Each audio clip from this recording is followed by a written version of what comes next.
first million by 28, had a couple $1 million, but guess what happened? Did anybody say 2008? Was the market up or was it down? Okay. It was down. And he lost everything. And does that humble you guys, yes or no? Absolutely. But once a fighter, always a fighter. He went from all the way up here to negative, and he said, you know what, I'm going to do it all over again, I'm going to do it record time.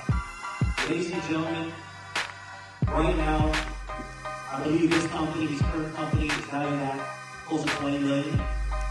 His next stop is 100 million. I call him a billionaire brother.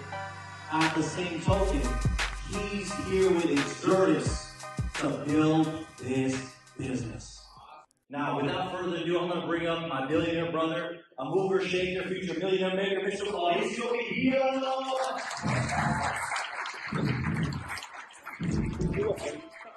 Wow.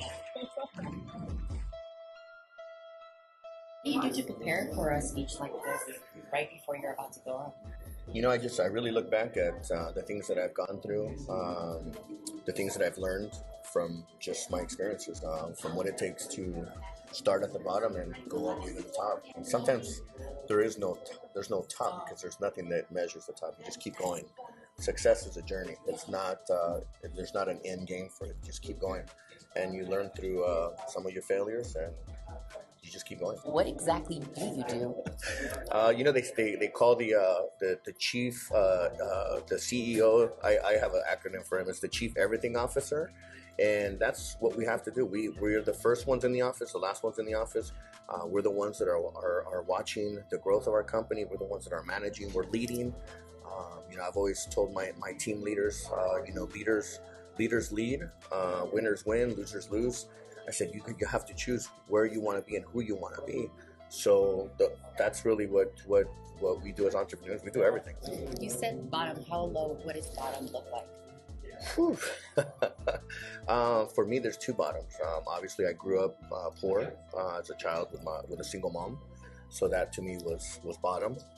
You know, from that point to 2008, I lost everything. And when I say I lost everything, I remember giving my keys back to the bank and pretty much homeless, sleeping on friends' places, sleeping on a inflatable bed.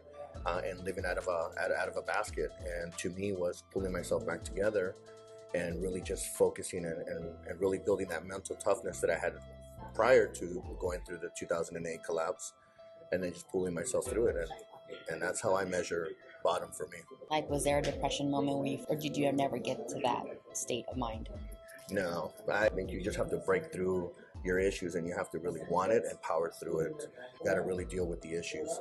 And for me, it was I didn't feel sorry for myself. I just knew that I had gotten myself into a situation that I needed to get myself out of, and it's from bad decisions or from a combination of good and bad, and it's just the way that it happened. So for me, getting out of it and pulling myself together, it was about. I committed, I made a decision, I committed, and I executed. And those are really my 3 bullet points, what I use to move myself forward. I use those 3 bullet points when I'm kind of lost or not grounded, and I just remind myself, I got to decide. Once you decide, you know you have to move forward, you commit. Now you're committing to move forward, and then execution is you take action. So once you take that action, the rest is history. And everybody just do the work. That's it. Decide, commit, execute. Success will come with hard work. Thank you very much.